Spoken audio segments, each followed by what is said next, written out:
안녕하세요. 세상공부 트리거입니다. 고령화의 저출산으로 사회적 문제가 심각합니다. 경제성장 동력이 위축되고 국민연금 재원이 위험해지니 노후가 위태로워지고 있습니다. 후지타 다카노리의 하루노인이 온다란 책이 이런 대목이 있습니다. 식사는 하루 한 끼가 전부이고 마트에서 할인된 반찬만 골라 계산대에 줄을 선다.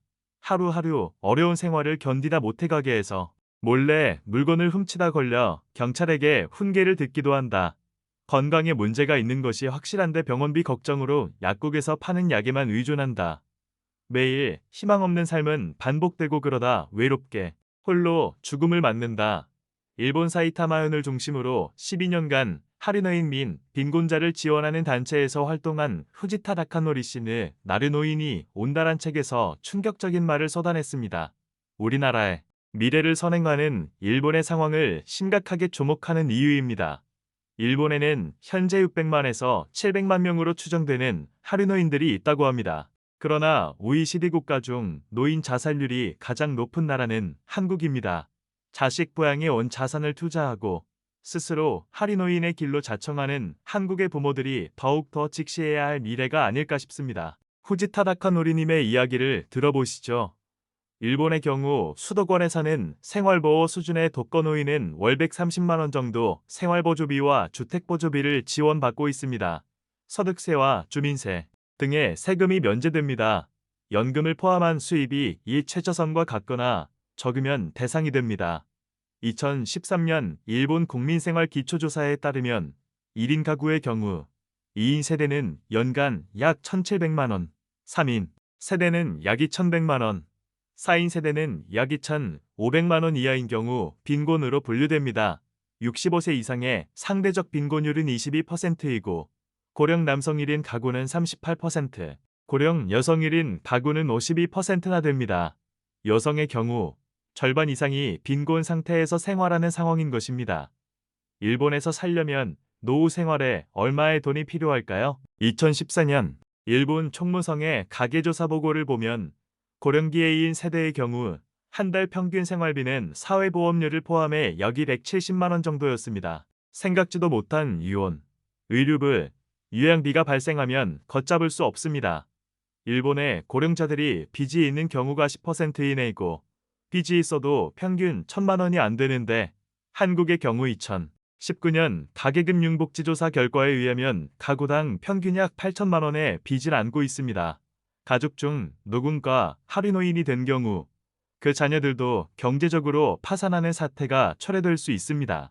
일본인 40대 남성의 직장인 평균 월급은 2013년 기준 473만 원이고 지출은 약 410만 원인 것으로 조사돼서 여력이 거의 없었습니다. 일본 정부에서 조사한 일본인들의 여론조사에서 90%의 국민들이 스스로를 중산층이라고 착각한다고 합니다. 한국도 비슷한 상황입니다. 비정규직 고용자 수는 해마다 늘고 있고 빈부의 격차도 심화되고 있습니다.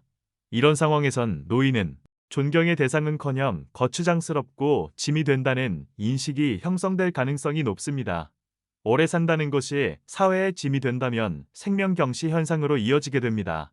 실제로 노숙자를 습격하는 중고생들이 나타나기 했습니다. 고령자가 존중받지 못하는 사회에서 젊은이들이 노후 희망을 가질 리가 없습니다. 저축을 의식하게 되고 소비를 줄일 수밖에 없기 때문에 경기 회복이라는 순환구조는 만들어지지 않죠. 출산율 상승을 기대하기 힘들고 국가의 고령화는 가속될 것입니다. 선진국에선 사회보장을 받는 것은 권리로 인식하지만 아시아에선 의존이며 죄악시됩니다. 가난이 자기 책임론으로만 추궁되는 사회는 불안합니다. 세금을 걷는 이유가 무엇인가요? 국민으로서 의무를 다했다면 노후의 기본적인 생활을 책임져 주는 것이 선진국입니다. 노후를 책임져 주는 국가에 사는 국민들은 모험을 즐기고 인생을 도전하며 즐길 수 있습니다.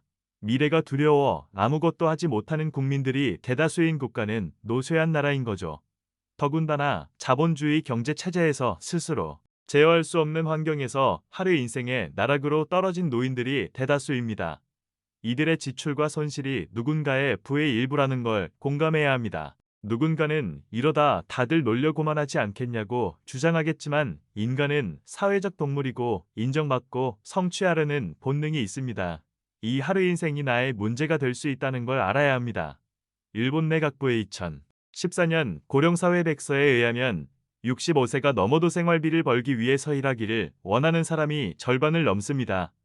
총무성 통계국 발표 기준으로 고령자의 취업률을 보면 프랑스는 2%, 독일은 5%, 영국은 10%, 러시아는 11%, 미국은 18%, 일본은 20%에 이릅니다. 중요한 것은 취업자 추이가 계속 증가하고 있다는 것입니다. 대한민국은 어떤가요? 심각하게 생각해 볼 일입니다. 프랑스에선 청년층 지원에 적극적입니다. 주택 및 주거비 지원 정책을 추진하여 출산율을 높이는 데 효과를 봤죠. 출산율이 유지되어야 세수가 안정적으로 확보될 수 있기 때문입니다. 아울러 풍요로운 인간관계를 구축해두는 것이 아주 중요합니다. 서로 고통을 이해해주는 사람이 주변에 많으면 경제적 풍요지수는 상대적으로 낮더라도 절대적 행복지수는 높아질 수 있기 때문입니다. 한국은 사회보험, 사회서비스, 기초생활보장의 이른바 3대 사회복지제도를 갖춘 나라입니다. 제도적인 부분은 많이 개선되었지만 복지의 사각지대에서 빈곤과 싸우는 노인이 많습니다. 노인 돌봄 종합 서비스는 혼자서 생활하기 힘든 노인에게 가사와 주간보호 등 서비스를 제공합니다. 만 65세 이상의 독거노인은 노인장기 요양 서비스를 받을 수 있고 기초생활보장제도는 부양애무자의 부양 능력을 검토해서 지원하고 있습니다. 기초생활보장 중 주거가 일정하지 않는 분들에 대한 취약계층 특별보호대책, 갑작스런 생계곤란에 대한 긴급복지 지원 제도가 있습니다. 자세한 내용은 보건복지콜센터를 이용하면 됩니다. 이 밖에도 노인장기요양보험제도, 노인주거의료복지시설, 재가노인복지시설 등이 있습니다. 젊어서부터 노후를 준비해야 후회 없는 인생으로 마무리할 수 있습니다. 국가의 복지 시스템은 하류노인을 위한 마지노선 정책일 뿐입니다. 끝까지 들어주셔서 감사합니다.